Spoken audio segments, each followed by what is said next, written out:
Railways. तो हमारा जो सेकंड टाइप ऑफ ट्रांसपोर्ट है वो क्या है, रेलवेज है।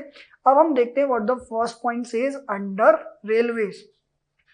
Railways are the principal mode of transportation for freight and passengers in India. अब यहाँ पर क्या बताया गया है कि जो रेलवे है वो कहीं ना कहीं क्या है, प्रिंसिपल मोड ऑफ ट्रांसपोर्टेशन है। चाहे हमें एक जगह से दूसरी जगह ट्रेवल करना हो, चाहे हमें अपने सामान को भी क्या करना हो, एक जगह से दूसरी जगह सेंड करना हो। स्पेशली कब, जब हम उसे लॉन्ग डिस्टेंस में यानी कि एक स्टेट से दूसरे स्टेट में लेके जा रहे हैं, तो हमें जो चीपेस्ट मोड ऑफ ट्रांसपोर्ट पड़ेगा वो कौन सा पड़ेगा, रेलवेज पड़ेगा। आप याद करिए जब हमने रोडवेज पढ़ा तो मैंने आपको क्या कहा था कि जो रोडवेज है वो door to door service provide करता है और it is one of the cheapest mode of transport. जब हम हमारे नियर बाय लोकेलिटी में ही कुछ क्या कर रहे हैं, सामान को शिफ्ट कर रहे हैं।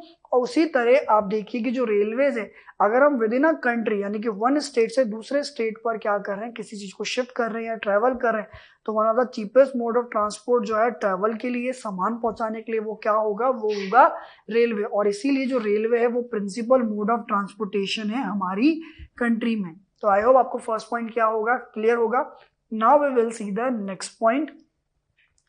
Railways also make it possible for people to conduct multifarious activities like business, sightseeing, pilgrimage along with transportation of goods over long distance। अब यहाँ पर क्या बताया गया है कि जो रेलवेज हैं बेसिकली वो पॉसिबल करती है पीपल को, उनके लिए कंडक्ट कराती है मल्टीफेरियस एक्टिविटीज, यानी कि एक ही टाइम पर आप बहुत सारी जो एक्टिविटीज है वो परफॉर्म कर सकते हैं अगर आप रेलवेज में ट्रेवल कर रहे हैं। कि आपको साइट सीइंग यानी कि जो रेलवे है उसमें साइट सीइंग बहुत अच्छी होती है, क्योंकि अगर आपने आई होप ट्रैवल किया होगा रेलवेज में तो हम विंडो सीट पर बैठना प्रीफर करते हैं। क्यों, क्योंकि जितनी भी टॉपोग्राफीज होती है, यानी कि हिल्स होते हैं, फॉरेस्ट होते हैं, माउंटेन्स होते हैं, रिवर्स होती है, वो सब हमको देखने को मिलती है। तो बेसिकली कब का काम कर रही है, ये सब काम कर रही है साइट सीइंग का। तो रेलवे इसमें भी बेनिफिशियल है। प्लस अगर आपको किसी भी पिलग्रिमेज प्लेस में जाना है, यानी कि आपके कोई भी रिलीजियस प्लेसेस है, पिलग्रिमेज प्लेसेस हैं, तो वहां पर भी रेलवेज आपको बहुत इजीली क्या कर सकती हैं, ट्रैवल करवा सकती हैं। और ये क्या है, one of the cheapest mode of transport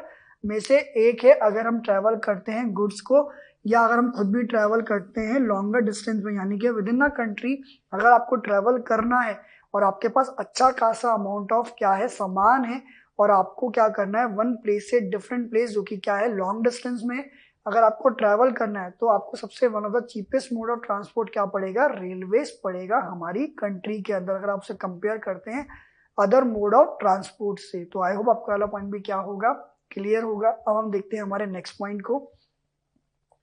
Apart from an important means of transport, the Indian Railways have been a great integrating force of more than 150 years। अब यहाँ पर क्या बताया गया है कि कहीं ना कहीं एक इंपॉर्टेंट मीन ऑफ ट्रांसपोर्ट तो है ही सही रेलवे। क्यों, क्योंकि एक तो ये हमारे प्रिंसिपल मोड ऑफ ट्रांसपोर्टेशन है, चाहे अगर हम सामान की बात करें चाहे हम पैसेंजर्स की बात करें। इसीलिए जो रेलवे है बहुत ही इंपॉर्टेंट है हमारी कंट्री के अंदर, और कहीं ना कहीं बहुत ही इंपॉर्टेंट फोर्स है। और ये कम से कम कितने सालों से है, मोर देन 150 ईयर्स। क्यों, क्योंकि ब्रिटिशर्स के टाइम पर ही हमारे यहाँ पर इंडिया में रेलवे थी। बेसिकली जो ब्रिटिशर्स है उन्होंने ही रेलवे लाइंस का काम हमारी कंट्री में स्टार्ट किया था, रेलवेज को स्टार्ट किया था, सो दैट वो गुड्स को और पीपल्स को from one place to another places में क्या कर सकें, ट्रैवल करवा सके या सेंड कर सकें। तो आई होप आपका वाला पॉइंट भी क्या होगा, क्लियर होगा। अब हम देखते हैं हमारे नेक्स्ट पॉइंट को।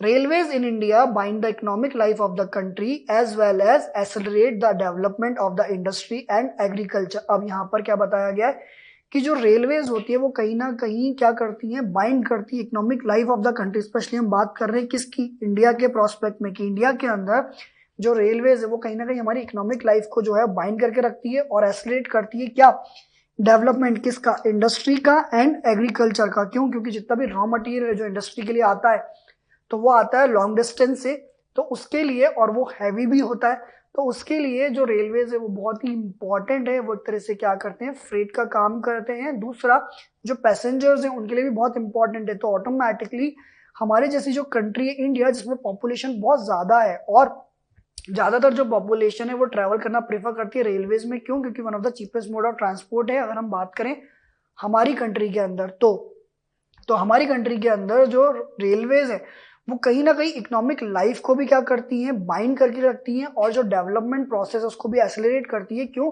क्योंकि वो इंडस्ट्री के लिए यूजफुल है, वो कहीं ना कहीं एग्रीकल्चर के लिए यूजफुल है। तो आई होप आपको वाला पॉइंट भी क्या होगा, क्लियर होगा। अब हम देखते हैं next point.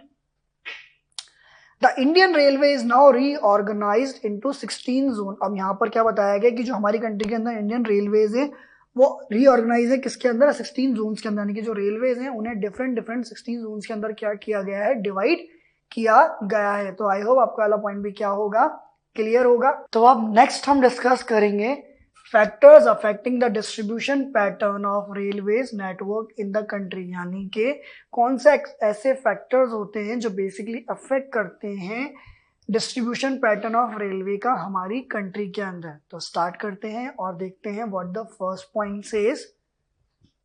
Influence by physiographic, economic and administrative factor. तो बेसिकली जो रेलवेज होती हैं उनका जो डिस्ट्रीब्यूशन होता है वो कहीं ना कहीं इन्फ्लुएंस होता है फिजियोग्राफिक से, इकोनॉमिक एंड एडमिनिस्ट्रेटिव फैक्टर्स, यानी कि किस तरह का लैंड स्ट्रक्चर वहां पर है, किस तरह की इकोनॉमिक यानी किस तरह की जो पीपल है, पॉपुलेशन है वहां पर रहते हैं, एंड एडमिनिस्ट्रेटिव फैक्टर यानी कि वहां पर जो एडमिनिस्ट्रेशन है वो किस तरह का है।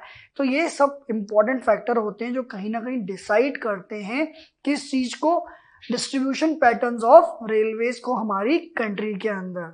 क्लियर, आगे देखते हैं। The northern plains with their vast level land, high population density and rich agriculture resources provide the most favorable condition for their growth। अब यहाँ पर क्या बताया गया, अगर हम एग्जांपल लें किसका, नॉर्दर्न प्लेन्स का, तो हम सबको पता है कि जो नॉर्दर्न प्लेन्स है हमारे वो वास्ट लेवल ऑफ लैंड हमें प्रोवाइड करते हैं, स्पेशली प्लेन लैंड है। तो यहाँ पर बेसिकली क्या बताया गया है कि जो ग्रोथ है या जो डिस्ट्रीब्यूशन ऑफ पैटर्न है रेलवेज का वो इसलिए भी ज्यादा है क्योंकि जो कंडीशन है वो क्या है, फेवरेबल है। प्लस जो फैक्टर हमने डिस्कस किए थे, चाहे हम बात करें फिजियोग्राफिक की, इकोनॉमिक की एंड एडमिनिस्ट्रेटिव फैक्टर, वो सभी फैक्टर यहाँ पर क्या है, मौजूद है। क्यों, क्योंकि यहाँ पर क्या है, ये ऐसा एरिया है जो क्या है, हाईली पॉपुलेटेड डेंसिटी वाला एरिया है। प्लस यहाँ पर एग्रीकल्चर रिसोर्सेज भी बहुत रिच है। क्यों, क्योंकि यहाँ पर जो सॉइल है बहुत फर्टाइल है। प्लस यहाँ पर परमानेंट वाटर फैसिलिटी अवेलेबल है फॉर इरिगेशन। क्यों, क्योंकि यहाँ पर क्या है, जो रिवर्स है वो कंटिन्यूस फ्लो करती है थ्रू आउट द ईयर। तो ऑटोमेटिकली जो नॉर्दर्न प्लेन्स है यहाँ पर पॉपुलेशन भी ज्यादा है, यहाँ पर एग्रीकल्चर रिसोर्सेज भी हैं, प्लस जो एडमिनिस्ट्रेटिव फैक्टर्स है वो भी कहीं ना कहीं क्या है, सूटेबल है।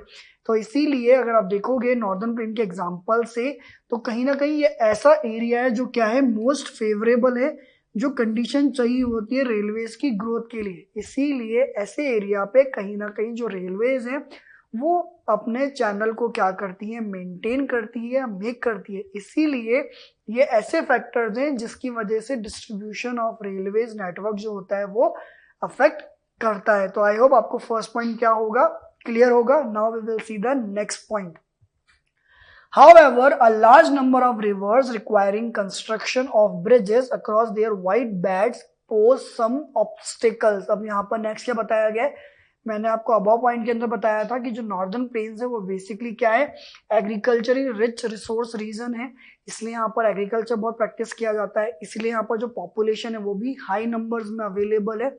पर कहीं ना कहीं अगर रेलवेज की हम बात करें तो उसके लिए एक स्मॉल ऑब्स्टिकल्स हैं जो ये जो रिवर्स हैं वो क्रिएट करती हैं। क्यों, क्योंकि नॉर्दर्न प्लेन्स में लार्ज नंबर्स ऑफ रिवर्स जो हैं वो फ्लो करती हैं, और जो ये रिवर्स हैं ये फ्लो करती हैं तो ऑटोमेटिकली जब रेलवे लाइंस हम डालेंगे तो हमें यहाँ पर क्या होगा, ऑब्स्टिकल्स आएंगे। तो उन ऑब्स्टिकल्स को ओवरकम करने के लिए हमें क्या करना पड़ेगा, हमें कंस्ट्रक्ट करने पड़ेंगे बहुत सारे ब्रिजेस, सो दैट जो रिवर्स हैं उनके द्वारा बनाया हुआ ऑब्स्टिकल्स उसको हम क्या कर सकें, क्रॉस कर सकें, और जो रेलवेज हैं उसे हम यहाँ पर क्या कर सकें, डिस्ट्रीब्यूट कर सकें, यानी कि रेलवेज यहाँ से बहुत इजीली क्या हो सके, पास हो सके। क्लियर, अब देखते हैं नेक्स्ट। सो अब हमारा जो नेक्स्ट पॉइंट है वो है the Himalayan mountainous regions to are unfavourable for the construction of railway lines due to high relief, sparse population and lack of economic opportunities. अब आप याद करिए, इससे प्रीवियस स्लाइड के अंदर हमने देखा था किस तरह से जो नॉर्दर्न प्लेन रीजन्स हैं वो क्या है, फेवरेबल है। यहाँ पर एग्जांपल दिया हुआ है हमको हिमालयन रीजन्स का। कि किस तरह जो हिमालयन रीजन है वो क्या है, अनफेवरेबल रीजन है फॉर रेलवेज। क्यों? क्योंकि जो हिमालयन रीजन ये क्या है, बहुत ज्यादा हायर ऑल्टीट्यूड पर है, यानी कि यहाँ पर क्या है, बहुत ज्यादा हाई रिलीफ है और स्पार्स पॉपुलेशन है। इसकी वजह से यहाँ पर क्या है, लेक ऑफ इकोनॉमिक अपॉर्चुनिटीज है। इसका मतलब कि जो हिमालयन रीजन है वो कहीं ना कहीं अनफेवरेबल रीजन है। क्यों? क्योंकि उसकी जो रिलीफ है बहुत ज्यादा है, उसकी वजह से यहाँ पर जो रेलवे लाइन होगी उनको कंस्ट्रक्ट करना, मेंटेन करना बहुत ज्यादा क्या होगा, डिफिकल्ट टास्क होगा। प्लस यहाँ पे जो पॉपुलेशन है वो भी कैसी है, बहुत ज्यादा स्पार्स है, यानी कि बहुत ज्यादा कम है। इसलिए यहाँ पर जो इकोनॉमिक अपॉर्चुनिटीज है वो भी क्या है, बहुत ज्यादा लेस है। इसलिए यहाँ पर बताया गया है कि जो हिमालयन माउंटेनियस रीजन होते हैं वो क्या है, अनफेवरेबल है। किसके लिए? रेलवेज के लिए। क्लियर? अब हम देखते हैं नेक्स्ट पॉइंट।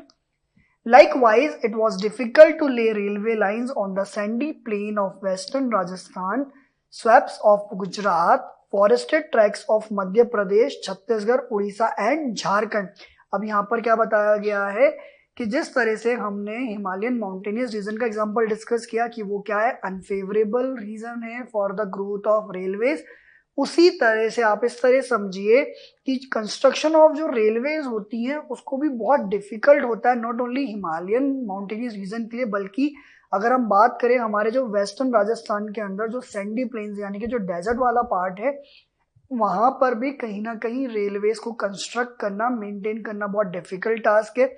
इसके अलावा हमें और एग्जांपल दे रखे हैं, जैसे swamps of Gujarat, forested track of Madhya Pradesh, Chhattisgarh, Orissa and Jharkhand. उसी तरह जिस तरह से माउंटेनियस रीजन में जो रेलवेज होती है उनको कंस्ट्रक्ट करना डिफिकल्ट है, उसी तरह डेजर्ट एरिया में, फॉरेस्ट एरिया में भी जो रेलवे लाइंस होती हैं उनको कंस्ट्रक्ट करना और मेंटेन करना बहुत ही डिफिकल्ट टास्क होता है। तो ये फैक्टर्स होते हैं जो कहीं ना कहीं क्या करते हैं, अफेक्ट करते हैं डिस्ट्रीब्यूशन ऑफ रेलवे पैटर्न को हमारी कंट्री के अंदर। यानी कि जो नॉर्दर्न प्लेन एरिया है, क्योंकि वो एग्रीकल्चरल रिच रीजन है, पॉपुलेशन बहुत ज्यादा रहती है, प्लेन एरिया है, तो वो क्या है, one of the favourable location है, रीजन है रेलवे लाइंस के लिए, कंस्ट्रक्शन के लिए। बट अगर हम देखेंगे अदर एग्जांपल, जैसे कि यहाँ पर हिमालयन माउंटेनियस रीजन का एग्जांपल दिया है, डेजर्ट का एग्जांपल दिया है, फॉरेस्ट का एग्जांपल दिया गया, ये सब कैसे रीजन है जो क्या है, अनफेवरेबल रीजन है for the construction and maintenance of railway lines. तो आई होप आपको ये पॉइंट भी क्या होगा,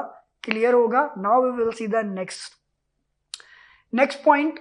Today, the railways have become more important in our national economy than all other means of transport put together. अब यहाँ पर क्या बताया गया है, अगर हम बात करें हमारी कंट्री यानी कि इंडिया की, तो हमारी कंट्री के अंदर जो रेलवेज है वो कहीं ना कहीं बहुत ही इम्पॉर्टेंट है अगर हम उसको कंपेयर करते हैं अदर मीन्स ऑफ ट्रांसपोर्ट से। क्यों? क्योंकि हमारी कंट्री के अंदर ज़्यादातर जो पॉपुलेशन है वो किस में ट्रैवल करना प्रेफर करती है, रेलवेज के अंदर। क्यों? क्योंकि हमारी कंट्री के अंदर अभी भी ज़्यादातर जो पॉपुलेशन है वो क्या है, बिलो पॉवर्टी लाइन के अंडर रहती है, या फिर वो इतनी रिच नहीं है, इसीलिए वो प्रेफर करते हैं किसके अंदर ट्रैवल करना, रेलवेज के अंदर। प्लस जो रेलवेज है वो कहीं ना कहीं इंपॉर्टेंट है हमारी नेशनल इकोनॉमी के लिए। अगर आप देखेंगे अदर ट्रांसपोर्ट, यानी कि अगर हम कंपेयर करते हैं अदर ट्रांसपोर्ट को रेलवेज के साथ, तो आई होप आपके वाले पॉइंट्स क्या होंगे, क्लियर होंगे। अब हम डिस्कस करते हैं नेक्स्ट पॉइंट जो है problem face by rail transport की। अभी तक हमने क्या करा, अभी तक हमने जो अच्छी चीजें हैं यानी कि जो पॉजिटिव पॉइंट्स है रेलवेज के बारे में वो डिस्कस किया। नाउ हम डिस्कस करेंगे ऐसी क्या प्रॉब्लम्स है बेसिकली जो रेलवे ट्रांसपोर्ट है या जो रेल ट्रांसपोर्ट है वो फेस करता है। तो अब डिस्कस करते हैं इसको और देखते हैं what the first point says. It has also faced a number of problems such as sinking of track in some stretches and landslides. अब यहाँ पर क्या बताया गया है कि जो रेलवे लाइंस होती है वो प्रॉब्लम फेस करती है, जैसे कि यहाँ पर एग्जांपल दिया गया है सिंकिंग ऑफ ट्रैक का जो स्ट्रेच होता है एंड लैंडस्लाइड्स होती हैं उसकी वजह से। तो यहाँ पर क्या बताया गया है कि जो रेलवे लाइंस होती हैं, जो रेल ट्रांसपोर्ट होता है वो फेस करता है नंबर ऑफ प्रॉब्लम। और यहाँ पर नंबर ऑफ प्रॉब्लम क्या होता है, ये such as sinking of track, ठीक है ना, and in some stretches and landslide, यानी कि ऐसे एरियाज जहां पर लैंडस्लाइड्स होती है वहां पर जो ट्रैक्स हैं वो क्या हो जाता है, डिसमेंटल हो जाता है। ये सबसे बड़ी प्रॉब्लम है जो रेल ट्रांसपोर्ट सब फेस करता है। अब हम देखते हैं हमारे नेक्स्ट पॉइंट को। Many passengers travel without tickets, ये सबसे कॉमन प्रॉब्लम है हमारी कंट्री के अंदर। जो पैसेंजर्स होते हैं वो ट्रैवल करते हैं विदाउट टिकट्स, यानी कि हमारी कंट्री के अंदर जो पीपल है वो ट्रैवल करना प्रेफर करते हैं विदाउट टिकट, किसमें, रेलवेज में। उसी का रीजन है जो रेलवेज होती है उनको क्या होता है, लॉस होता है और वो डेवलप नहीं कर पाती। Next, theft and damaging of railway property has not yet stop completely. अब नेक्स्ट पॉइंट में क्या बताया गया है कि ऑल दो हमारी जो पॉपुलेशन है वहां पर एजुकेशन लेवल जो है वो इंक्रीज हो रहा है, बट कहीं ना कहीं हमारी कंट्री के अंदर अभी भी अगर हम बात करें रेल ट्रांसपोर्ट की तो उसमें जो थेफ्ट है यानी कि जो चोरी की प्रॉब्लम है और जो डैमेजिंग ऑफ रेलवे प्रॉपर्टी है उसे कहीं ना कहीं स्टॉप नहीं मिला है। यानी कि अभी भी हमारा जो रेल है यानी कि जो रेल ट्रांसपोर्ट है वहां पर चोरी की प्रॉब्लम और इवन जो रेलवे प्रॉपर्टी है उसको डैमेज किया जाता है, ये चीजें अभी भी स्टॉप नहीं हुई है। इसी वजह से हमारा जो रेल ट्रांसपोर्ट है वो बहुत ज्यादा क्या होता है, अफेक्ट होता है और ये प्रॉब्लम जो है वो हमारी रेल्स को भुगतनी पड़ती है। अब देखते हैं next point, people stop the trains, pull the chain unnecessarily and this causes heavy damages to the railway। अब यहाँ पर क्या बताया गया है कि जो पीपल है हमारी कंट्री के अंदर वो क्या करते हैं, स्टॉप करते हैं अननेसेसरी ट्रेन्स को। यानी कि फॉर एग्जांपल ये बहुत ही कॉमन थिंग है जो हमारी कंट्री के अंदर प्रैक्टिस होती है, कोई भी एक पर्टिकुलर ग्रुप है अगर उसकी जो डिमांड है अगर वो हमारी गवर्नमेंट ने नहीं मानी तो पीसफुल प्रोटेक्शन के नाम पर हमारी कंट्री के अंदर जो पीपल है उनका सबसे फेवरेट डेस्टिनेशन होता है कि वो किसी भी रेलवे ट्रैक पर जाकर क्या हो जाते हैं, सिट डाउन करते हैं और रेलवे ट्रैक्स को क्या कर देते हैं, बंद कर देते हैं। इससे हमारी जो रेलवेज हैं उन्हें बहुत ज्यादा डैमेजेस और बहुत ज्यादा क्या होता है, लॉस होता है, प्लस जो पीपल है उनको तो सफर होता ही है। तो यहाँ पर यही बताया गया है कि जो पीपल है वो स्टॉप करते हैं ट्रेन्स को, अननेसेसरी क्या करते हैं, पुल करते हैं चेन को, यानी कि जो डिजायर्ड लोकेशन है जहां पर ट्रेन को जाना चाहिए था उससे पहले ही वो क्या करते हैं, जो चेन्स होती हैं ट्रेन के अंदर वो क्या करते हैं, उनको पुल करते हैं, जिससे कि जो ट्रेन्स हैं उनको क्या करना पड़ता है, रुकना पड़ता है, जिससे कि जो हमारी ट्रेन्स हैं उनको अपने डिजायर्ड लोकेशन में पहुंचने में क्या होती है, देरी होती है, प्लस जो पीपल है उनका टाइम भी क्या होता है, वेस्ट होता है। तो यहाँ पर यही बताया गया है कि जो प्रॉब्लम्स हैं जो रेल ट्रांसपोर्ट बेसिकली फेस करता है आज के टाइम पीरियड में वो कौन कौन सी हैं, तो वो हैं कि उसके वो नंबर ऑफ प्रॉब्लम यानी कि जो ट्रैक्स हैं वो आजकल क्या होते हैं, स्ट्रेचेस हो रहे हैं, लैंडस्लाइड्स होती हैं, जिसकी वजह से जो रेलवे ट्रैक्स होते हैं उनको अफेक्ट पड़ता है, उनको मेंटेन करना पड़ता है, उसमें टाइम लगता है। प्लस नेक्स्ट हमने जो प्रॉब्लम डिस्कस करी वो क्या करी थी कि जो पैसेंजर्स हैं वो बहुत सारे पैसेंजर ऐसे हैं हमारी कंट्री के अंदर जो विदाउट टिकट्स क्या करते हैं, ट्रेवल करते हैं। नेक्स्ट जो प्रॉब्लम हमने डिस्कस करी थी वो थी theft and damaging of railway property जो अभी तक स्टॉप नहीं हुई है। और लास्ट जो प्रॉब्लम हमने डिस्कस करी है वो है कि जो पीपल है वो स्टॉप करते हैं ट्रेन को, पुल करते हैं चेन को अननेसेसरी, जिसकी वजह से जो ट्रेन है हमारी उसको क्या करना पड़ता है, लॉस होता है, हैवी डैमेजेस होते हैं और स्पेशली जो पीपल है उनको भी क्या करना पड़ता है, सफर करना पड़ता है। तो आई होप आपको जितनी भी प्रॉब्लम्स हमने डिस्कस करी वो सभी प्रॉब्लम्स क्या होंगी, क्लियर होंगी। Now we will going to see the next pipeline.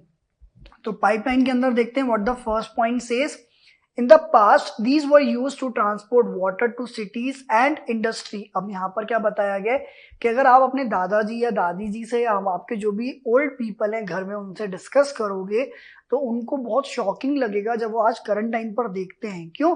क्योंकि उनके टाइम पीरियड में जो बेसिकली पाइपलाइन है वो सिर्फ वाटर को ट्रांसपोर्ट करने में क्या आती थी, काम आती थी, यानी कि जो वाटर है सिर्फ वही इन पाइपलाइन से क्या होता था, ट्रैवल करता था, ट्रांसपोर्ट होता था। पर आज के टाइम पीरियड में हम पाइपलाइन को बहुत ही एडवांस लेवल पे ले चुके हैं जहां पर वाटर के अलावा अगर आप देखेंगे नेचुरल गैस है या अदर मटेरियल्स है उनको भी हम क्या करते हैं, वन प्लेस से डिफरेंट प्लेसेस पे क्या करते हैं, ट्रांसपोर्ट करते हैं। इसीलिए यहाँ पर क्या बताया गया फर्स्ट पॉइंट के अंदर कि in the past these were used to transport water to cities and industry, यानी कि पास्ट के अंदर जो हमारी पाइपलाइन थी वो यूज होती थी किसमें, ट्रांसपोर्ट करना, किसके काम में, वाटर को, किसको, सिटीज के अंदर एंड इंडस्ट्रीज के अंदर।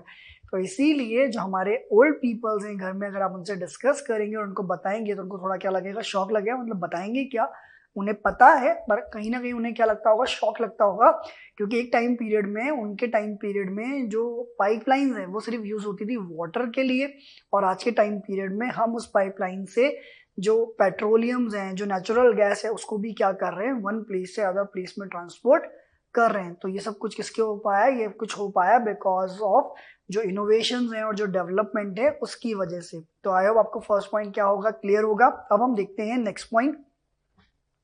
Now these are used for transporting crude oil, petroleum products and natural gas from oil and natural gas fields to refineries, fertiliser factories and big thermal power plants. और यही हमने about point का discuss किया कि आज के time period में जो पाइपलाइंस हैं वो यूज होती हैं मैनी अदर थिंग्स को ट्रांसपोर्ट करने में, जैसे कि हमारे को एग्जांपल बताया गया है क्रूड ऑयल के बारे में, पेट्रोलियम प्रोडक्ट्स के बारे में एंड नेचुरल गैस। और ये सब चीजें हम क्या करते हैं, रिफाइनरीज तक ट्रांसपोर्ट करते हैं with the help of pipeline. तो यही यहाँ पर क्या बताया गया है हमको कि किस तरह से आज के टाइम पीरियड में वाटर के अलावा they are many other things जो हम बेसिकली क्या करते हैं, ट्रांसपोर्ट करते हैं with the help of pipeline. Clear. अब देखते हैं next point.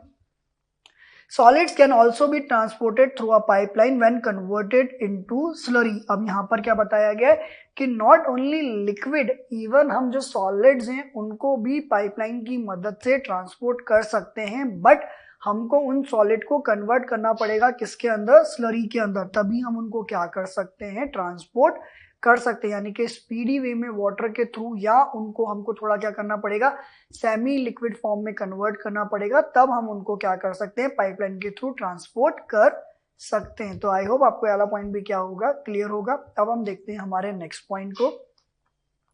The far inland locations of refineries like Barauni, Mathura, Panipat and gas based fertilisers plants could be thought of only because of pipelines. अब यहाँ पर क्या बताया गया है कि अगर हम देखते हैं हमारी जो पाइपलाइंस हैं जो बहुत ज्यादा फार है हमारी मेन सिटी से, मेन टाउन से, तो वो सब इसीलिए पॉसिबल हो पाया है, उसको हम इसीलिए थॉट कर पाए हैं with the help of pipeline की मदद से। क्यों? क्योंकि पाइपलाइन की मदद से जो ये इस तरह से फार इनलैंड लोकेशंस हैं, रिफाइनरीज हैं, जिसमें एग्जांपल दिया गया हमें बरूनी का, मथुरा का, पानीपत का, इस तरह के जो गैस बेस्ड फर्टिलाइजर प्लांट्स हैं वो तभी पॉसिबल हो पाए हैं। क्यों? क्योंकि हमने किसका यूज किया है, यहाँ पर पाइपलाइंस का यूज किया है इन रिफाइनरीज के अंदर इन प्रोडक्ट्स को ट्रांसपोर्ट करने में, तभी ये क्या हो पाए हैं, पॉसिबल हो पाए हैं। तो आई होप आपको वाला पॉइंट भी क्या होगा, क्लियर होगा। अब हम देखते हैं हमारे नेक्स्ट पॉइंट को। Initial cost of laying pipeline is high but subsequent running cost are minimum. अब यहाँ पर क्या बताया गया है कि स्टार्टिंग में जो कॉस्ट होती है पाइपलाइन को कंस्ट्रक्ट करने में वो क्या आती है, ज्यादा आती है, बट यहाँ पर एक पॉजिटिव पॉइंट बताया गया है कि जो रनिंग कॉस्ट होती है, यानी कि एक बार आपने पाइपलाइन को कंस्ट्रक्ट कर दिया, उनको आपने ले डाउन कर दिया, तो उसके बाद जो मेंटेनेंस कॉस्ट होती है वो बहुत ज्यादा क्या होती है, कम होती है, मिनिमल होती है, यानी कि बहुत ज्यादा मिनिमम होती है। It rules out transshipment losses और डिले। प्लस पाइपलाइन में एक और फायदा है कि यहाँ पर किसी भी तरह का डिले नहीं होगा आपको, ठीक है, ट्रांसपोर्ट करने में। प्लस यहाँ पर किसी भी तरह का लॉस नहीं होगा जैसे ट्रांसशिपमेंट लॉसेस होते हैं। तो यहाँ पर क्या बताया गया है कि जो पाइपलाइन होती है उसको लेइंग डाउन करने में कॉस्ट ज्यादा आती है, पर उसको मेंटेन करने में जो कॉस्ट है बहुत ही मिनिमम लगती है।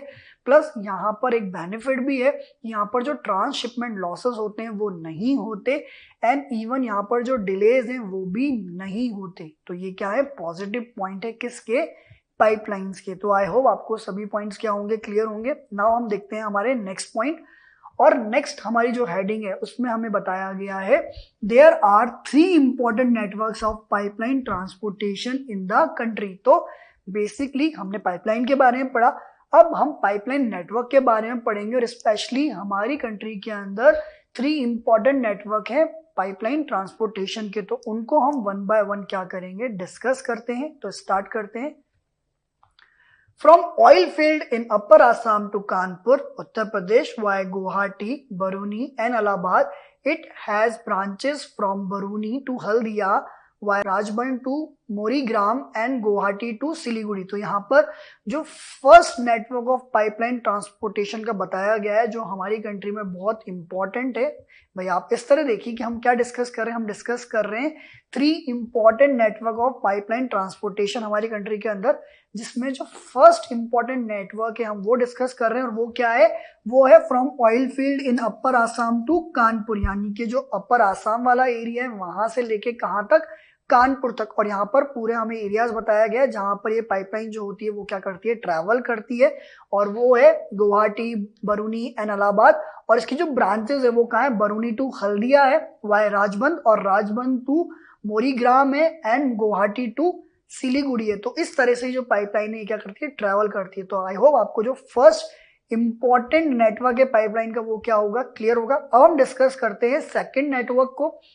From Salaya in Gujarat to Jalandhar in Punjab via Viramgam, Mathura, Delhi and Sonipat. It has branches to connect Koyali near Vadodara, Gujarat, Chaksu and other places. अब यहाँ पर जो second network of pipeline transportation बताया गया है वो बताया गया है फ्रॉम सलाया, और ये कहाँ पर है, गुजरात में, टू जालंधर, और जालंधर कहाँ पर है, पंजाब में। तो वहां पर बताया गया है और ये ट्रेवल करती है विरंगम, मथुरा, दिल्ली एंड सोनीपत। और इसकी जो ब्रांचेस हैं वो कनेक्ट करती है किसको, कोयली नियर वडोदरा, गुजरात, और चक्सू एंड अदर प्लेसेस को। तो आई होप आपको सेकंड नेटवर्क ऑफ जो पाइपलाइन ट्रांसपोर्टेशन है ये भी क्या होगा, क्लियर होगा। Now we will going to discuss the third network of pipeline transportation.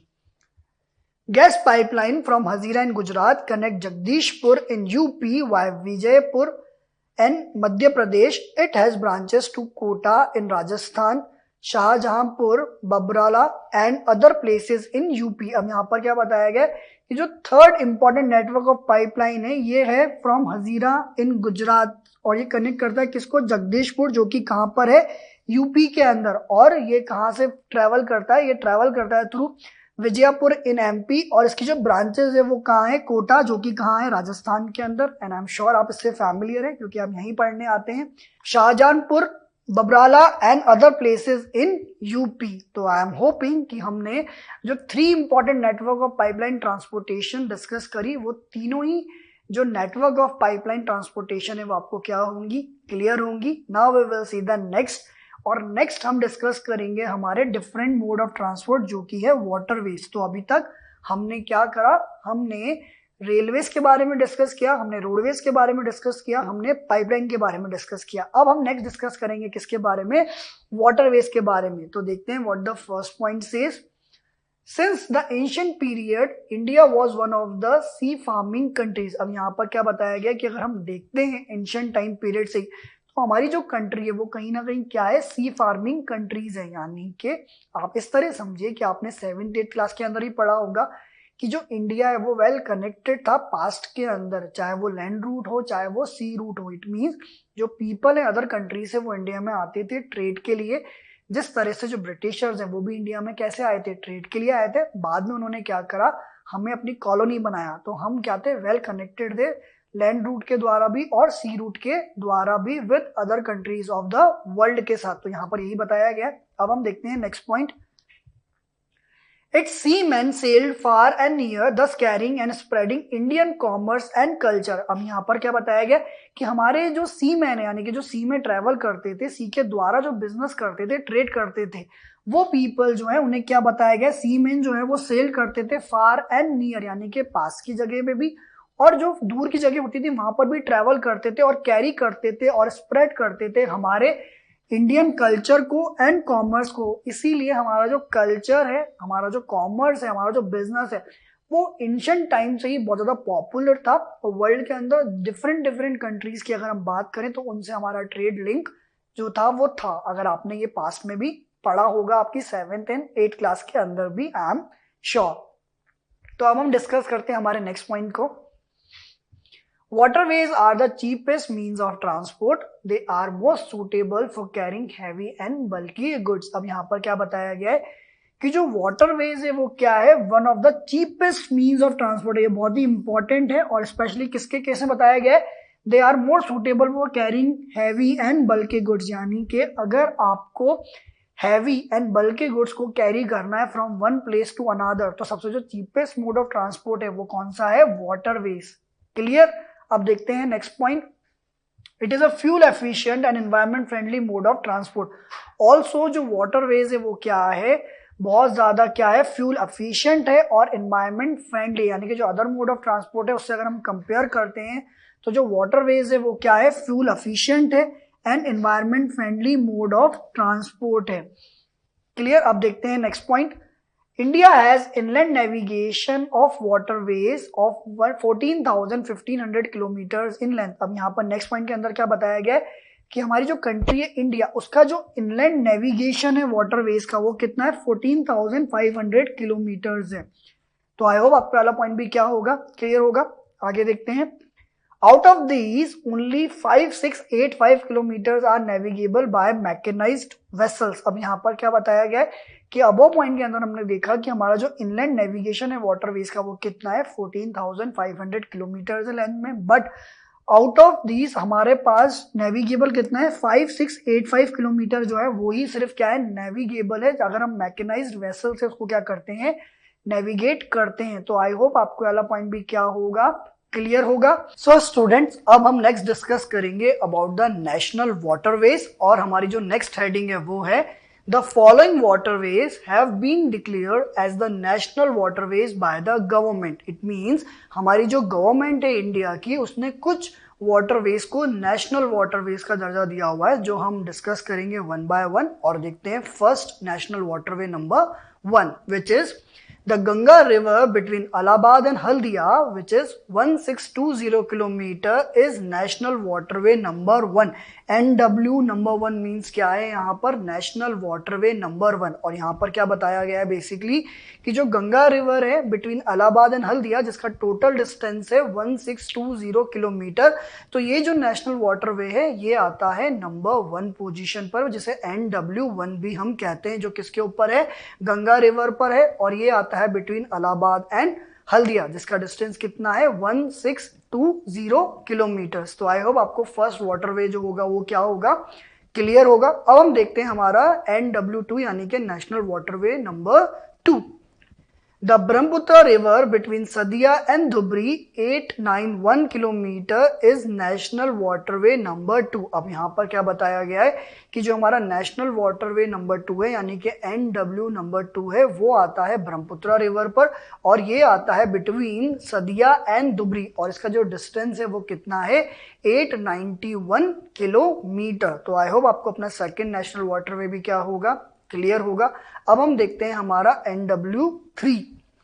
The West Coast Canal in Kerala 205 kilometre is NW number 3। तो यहाँ पर क्या बताया गया है कि जो नेशनल वाटरवे नंबर 3 है ये आता है हमारा वेस्ट कोस्ट कैनाल के अंदर, और बेसिकली अगर हम बात करें स्टेट की तो कौन सा स्टेट है यहाँ पर केरला, जिसमें जो प्लेसेस है वो कौन कौन सी है कोट्टापुरमा, कोलम, उद्योग मंडल एंड चपकरा कैनाल, जो जिसकी टोटल डिस्टेंस है वो है 205 किलोमीटर, और ये कहलाता है हमारा नेशनल वाटरवे नंबर 3। तो आई एम होपिंग कि हमने जो 3 वाटरवे अभी तक डिस्कस करे NW1 जो कि है गंगा रिवर के ऊपर, NW2 जो है हमारी ब्रह्मपुत्र रिवर के ऊपर, और NW3 जो है वेस्ट कोस्ट कैनाल पे, तो ये तीनों ही आपको क्या होंगे, क्लियर होंगे।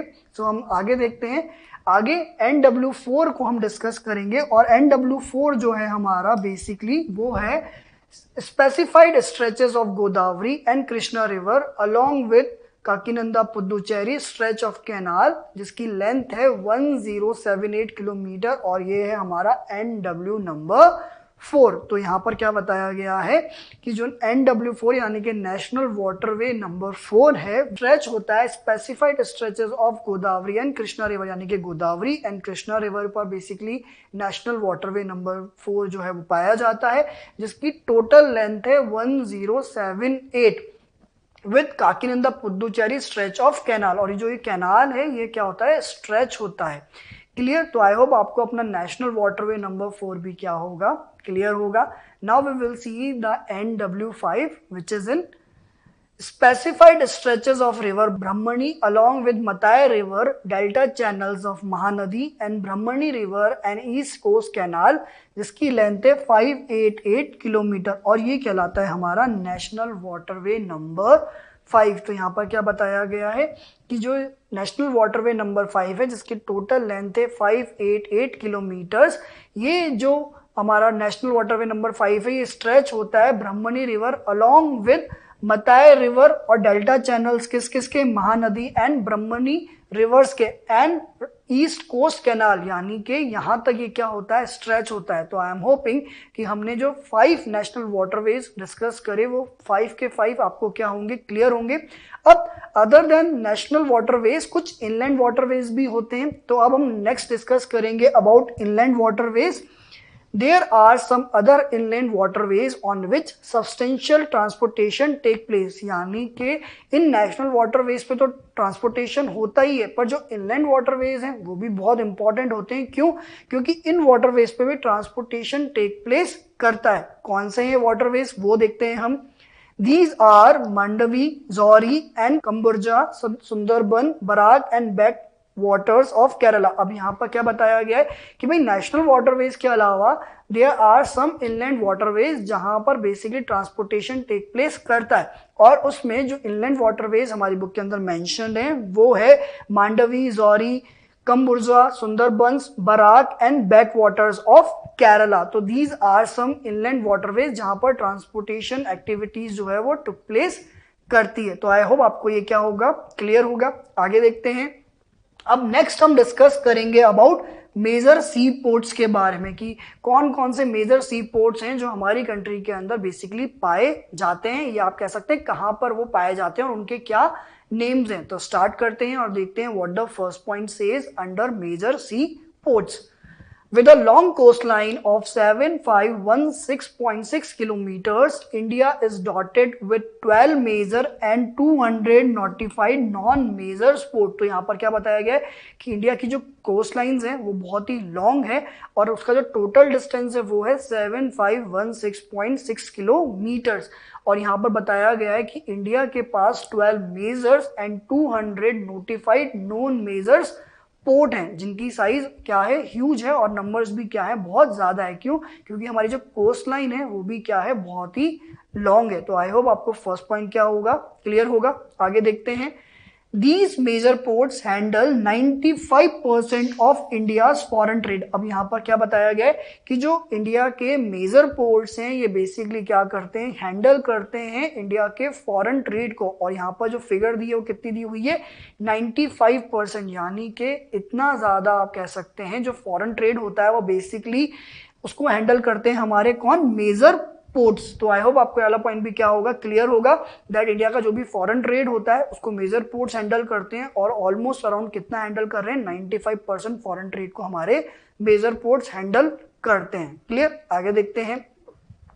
Kandla in Kutch was the first port developed soon after independence to ease the volume of trade on Mumbai port. अब यहाँ पर क्या बताया गया है कि भाई जो कांडला पोर्ट है कहाँ पर है, कच्छ यानी कि गुजरात के अंदर, वो फर्स्ट पोर्ट है जो डेवलप हुआ था सून, जब हम क्या हुए थे, इंडिपेंडेंट हुए थे. भाई आप इस तरह समझिए कि आपने 7th 8th क्लास के अंदर हिस्ट्री के अंदर पढ़ा होगा कि जब इंडिया के पीपल जब फॉरेन से ट्रेड करते थे, यानी कि जो इंडियंस थे वो पहले क्या करते थे, ट्रेड प्रैक्टिस क्या करते थे, तो हमारे पास कुछ पोर्ट्स थे जहां से बेसिकली ट्रेड प्रैक्टिस की जाती थी. और ये कौन से पोर्ट्स थे, तो ये थे हमारे, जैसे कि हम बात करें मसूलीपट्टनम, सूरत, हुगली, तो दीज आर हमारे इंपॉर्टेंट पोर्ट्स थे.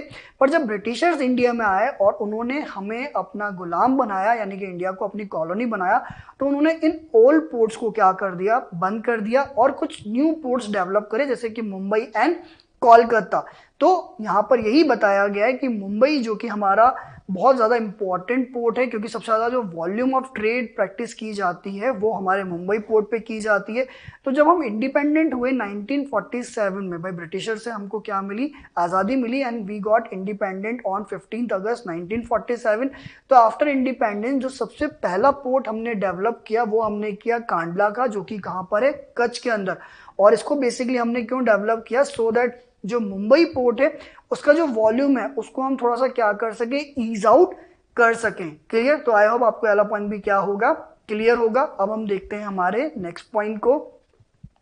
Kandla also known as the Deendayal port is a tidal port. अब यहां पर क्या बताया गया है कि जो कांडला पोर्ट है इसका एक और नाम है और इसको दीनदयाल पोर्ट भी बोलते हैं. और ये कैसा पोर्ट है, ये है एक टाइडल पोर्ट. तो आई होप आपको ये भी क्लियर होगा, जो कांडला पोर्ट है इसको क्या बोलते हैं, दीनदयाल पोर्ट भी कहते हैं. क्लियर. आगे देखते हैं.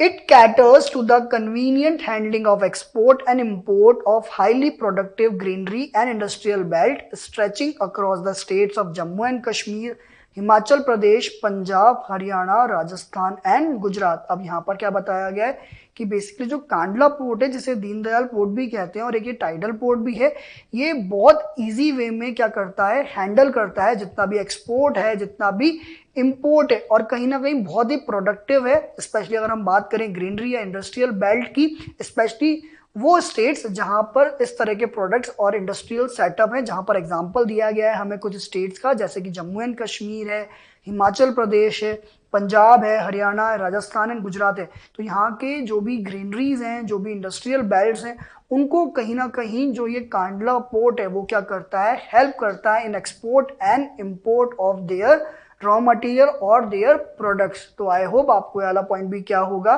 क्लियर होगा। तो आगे देखते हैं। Mumbai is the biggest port with a spacious natural as well sheltered harbor। अब यहाँ पर क्या बताया गया है कि जो मुंबई है वो क्या है, बिगेस्ट पोर्ट है with a spacious nature and well sheltered harbour. यानी कि इंडिया के अंदर आप देखेंगे जितने भी मेजर पोर्ट्स हैं या माइनर पोर्ट है, उनमें जो सबसे बिगेस्ट पोर्ट है वो कौन सा है, वो है हमारा मुंबई का। इसीलिए यहाँ पर क्या बताया गया है कि Mumbai is the biggest port with a spacious natural, यानी कि जो नेचुरल स्पेस से मिली हुई है। क्यों, अगर आपने देखा होगा मुंबई चारों तरफ से किससे घिरा हुआ है, सी से घिरा हुआ है, तो इसीलिए यहाँ पर नेचर की बात की गई है। एंड वेल शेल्टर्ड हार्बर, और यहाँ के जो हार्बर हैं वो क्या है, वेल शेल्टर्ड है, और मुंबई जो है वो क्या है, हमारा बिगेस्ट पोर्ट है। क्लियर, आगे देखते हैं। The Jawaharlal Nehru port was planned with a view to decongest the Mumbai port and serve as a hub port for this reason। अब यहाँ पर क्या बताया गया है कि भाई मुंबई पोर्ट जो है वो बिगेस्ट पोर्ट भी है, पर यहाँ पर वॉल्यूम भी बहुत ज़्यादा है। तो उस वॉल्यूम को थोड़ा ईज आउट करने के लिए जो हमारी गवर्नमेंट है उन्होंने एक और पोर्ट डेवलप किया, और वो पोर्ट है जवाहरलाल नेहरू पोर्ट, जिसे प्लान किया गया था।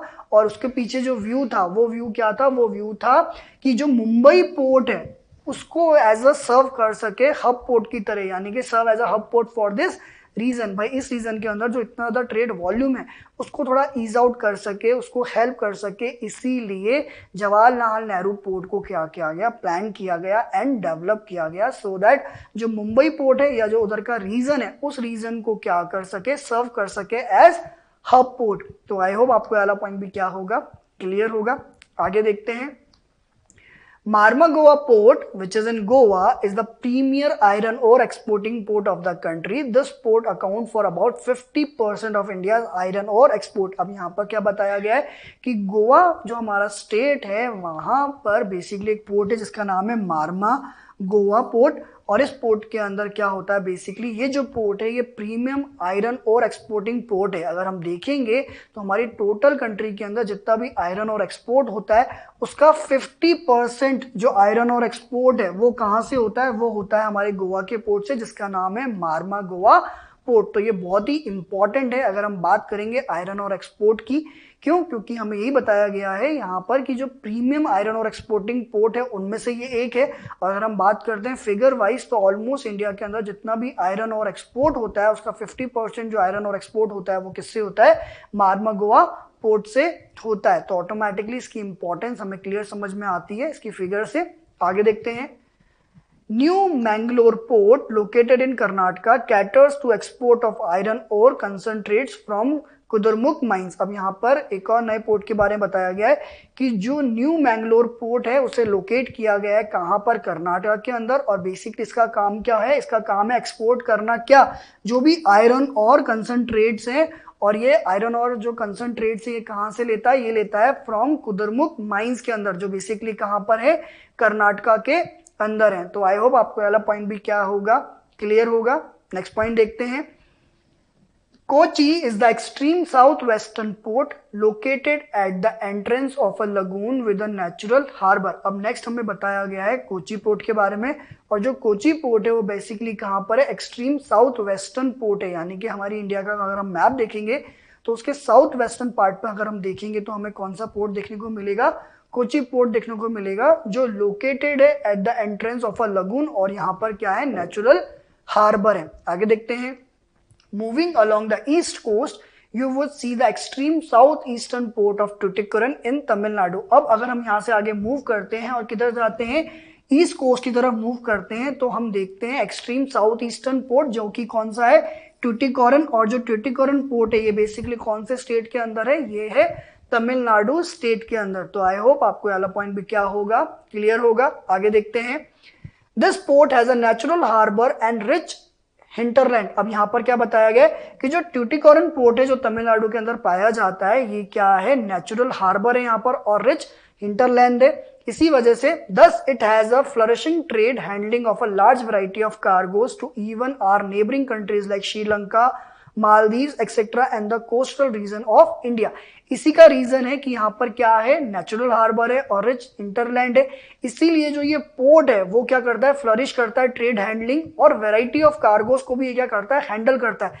इवन नॉट ओनली इंडिया के कार्गोज को ये हैंडल करता है, बल्कि जो बाहर की हमारी जो नेबरिंग कंट्रीज है उनके कार्गोज को भी ये बहुत इजीली क्या करता है, हैंडल करता है। जैसे कि यहाँ पर एग्जाम्पल दिया हुआ है कुछ कंट्रीज का, जैसे कि हमारी जो नेबरिंग कंट्रीज है like Sri Lanka, Maldives and etcetera, उन एरियाज के जितने भी कार्गोज होते हैं और इंक्लूडिंग जो कोस्टल रीजन है इंडिया के, वहां के जो कार्गोज के उनको बहुत इजीली ये क्या करता है, हैंडल करता है। और यहाँ पर बेसिकली बात हो रही है किसकी, ट्यूटिकोरिन पोर्ट की, जो कि कहाँ पाया जाता है, जो कि आता है हमारे तमिलनाडु स्टेट के अंदर। क्लियर, आगे देखते हैं।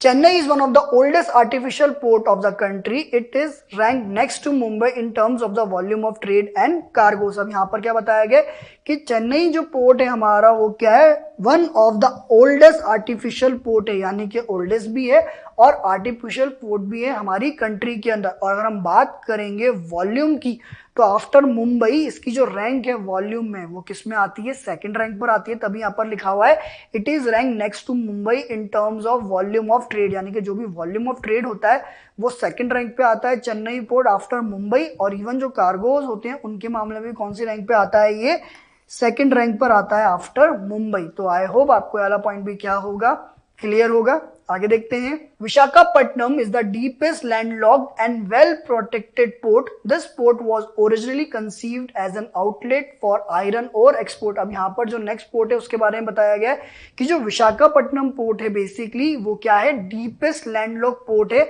और ये जो पोर्ट है वो वेल प्रोटेक्टेड पोर्ट है। और दिस पोर्ट जो है वो क्या है, this port was originally conceived as an outlet for iron ore export. और बेसिकली ये जो पोर्ट है एक तरह से आउटलेट की तरह वर्क करता है, किसके फेवर में, आयरन और एक्सपोर्ट के फेवर में। यानी कि जितने भी हमारे पोर्ट्स हैं यहाँ पर भी क्या होता है, मैक्सिमम आयरन ओर को एक्सपोर्ट किया जाता है। और यहाँ पर हम बात करें किसके बारे में, विशाखापट्टनम पोर्ट के बारे में, जो डीपेस्ट लैंडलॉक पोर्ट में से एक है जो हमारी कंट्री के अंदर पाया जाता है। तो आई होप आपको ये भी क्या होगा, क्लियर होगा।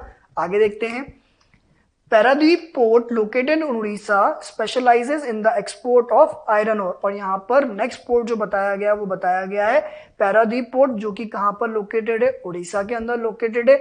और बेसिकली ये जो पोर्ट है ये स्पेशलाइजेस है किस चीज के अंदर, एक्सपोर्ट ऑफ आयरन ओर। यानी कि इस पोर्ट से भी क्या होता है, आयरन ओर एक्सपोर्ट किया जाता है अदर कंट्रीज को या विद इन द कंट्रीज के अंदर। क्लियर, आगे देखते हैं, Kolkata is an inland riverine port. This port serves a very large and rich hinterland of Ganga-Brahmaputra basin. Being a tidal port, it requires constant dredging of Hooghly. अब यहाँ पर क्या बताया गया है कि जो कोलकाता पोर्ट है बेसिकली वो क्या है, इनलैंड रिवराइन पोर्ट है। और इस पोर्ट के अंदर बेसिकली सर्व किया जाता है किसको, very large and rich hinterland of Ganga Brahmaputra basin. यानी कि ये जो पोर्ट है वो बेसिकली क्या कर रहा है, सर्व कर रहा है गंगा ब्रह्मपुत्रा बेसिन के अंदर।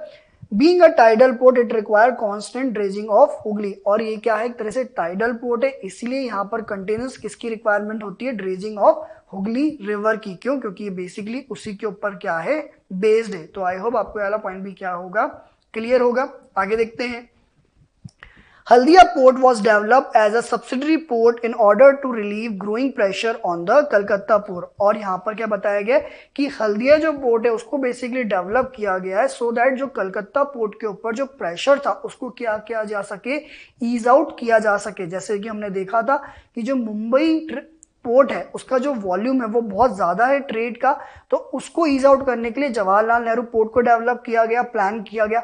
उसी तरह कोलकाता जो पोर्ट है उस पे ऊपर भी क्या है, बहुत ज्यादा प्रेशर है, वॉल्यूम है, तो उसको ईज आउट करने के लिए यहाँ पर हम देख रहे हैं कि जो हल्दिया पोर्ट है उसे डेवलप किया गया एज अ सब्सिडरी पोर्ट के तौर पर in order to relieve growing pressure on the Calcutta port, यानी कि जो ग्रोइंग प्रेशर था, वॉल्यूम था कोलकाता पोर्ट के ऊपर, उसको क्या किया जा सके, ईज आउट किया जा सके, इसीलिए एज अ सब्सिडरी पोर्ट जो हल्दिया पोर्ट है उसे क्या किया गया, डेवलप किया गया हमारी गवर्नमेंट के द्वारा। तो आई होप आपको वाला पॉइंट भी क्या होगा, क्लियर होगा।